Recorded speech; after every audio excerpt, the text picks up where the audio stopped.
Alors, joyeux Noël! On va faire un sapin. Un sapin un peu toujours dans ce mode un peu sec 4D, donc on va beaucoup jouer sur les ombres et les lumières. Donc là, habituellement, le petit croquis pour s'aider à se repérer. Ensuite, je vais faire un calque pour chaque élément du sapin que je vais isoler. Je les remplis en noir parce qu'après, je peux facilement les remplir en vert. Et puis là, je vais utiliser un pinceau un peu texturé. Vous pouvez utiliser ce que vous voulez, même un aérographe. Le but, c'est de respecter toujours un petit peu cette couleur.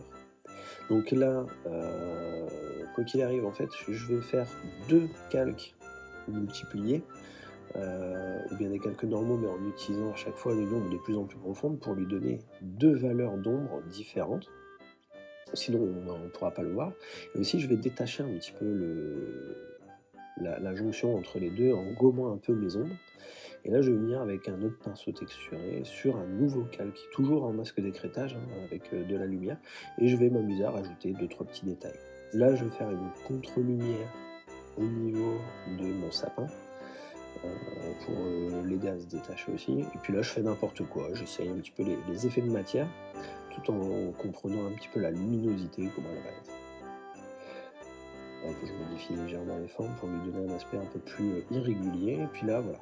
Là, c'est la partie que je trouve intéressante.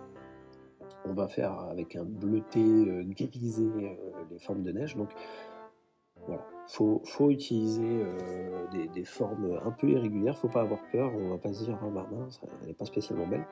Le but, c'est de les remplir et surtout de leur donner une ombre, hein, parce que ça a de la matière, donc ça veut dire que ça a du volume, ça veut dire qu'eux aussi vont avoir une ombre qui va dépasser un petit peu. Donc voilà, je vais positionner toutes mes ombres. Je vais renforcer aussi, il faut toujours revenir un peu sur son dessin. Là, je trouvais que c'était un peu fade au niveau des ombres qui séparaient les différentes jonctions du sapin. Donc voilà, je me permets de revenir un peu dessus.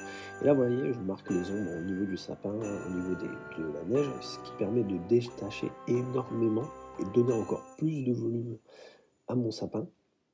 Plus de réalisme, dites-vous, au plus je vais rajouter des petits détails, au plus ça va être intéressant.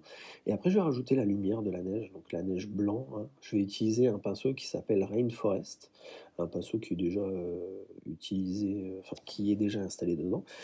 Et en fait, ça va, à la base, c'est pour créer des effets de forêt, hein. Donc là, on n'est clairement pas dessus, hein, mais on va l'utiliser parce que ça va nous donner un petit aspect de texture, un petit peu de neige comme ça. Et le but, c'est toujours de donner cette lumière et d'enlever cette lumière à certains endroits pour conserver l'effet de réalisme. Par exemple, ici, au niveau du dôme, vous voyez, j'enlève un petit peu pour dire que bah, voilà, il y a une ombre qui se projette. C'est vraiment cette jonction entre les deux qui va nous permettre de donner plus de profondeur à notre dessin. De toute façon, le but dans le dessin, c'est d'essayer de comprendre comment réagissent les choses. Et là, voilà. Donc, on donne un petit peu d'effet de matière.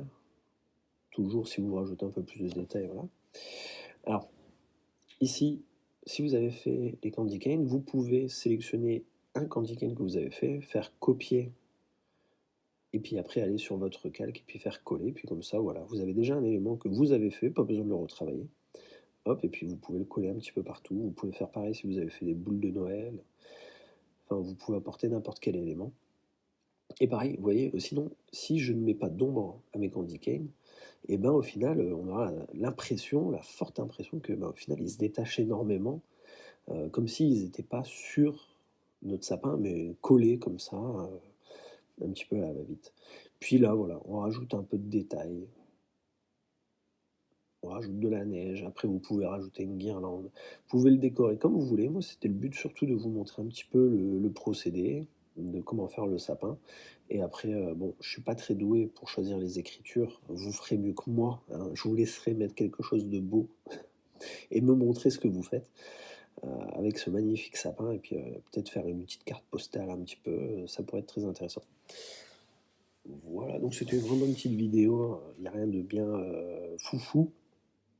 Et puis bon, c'était surtout pour vous donner des petites idées que même avec des formes très simples, on peut réussir à faire des choses qui sont plutôt intéressantes.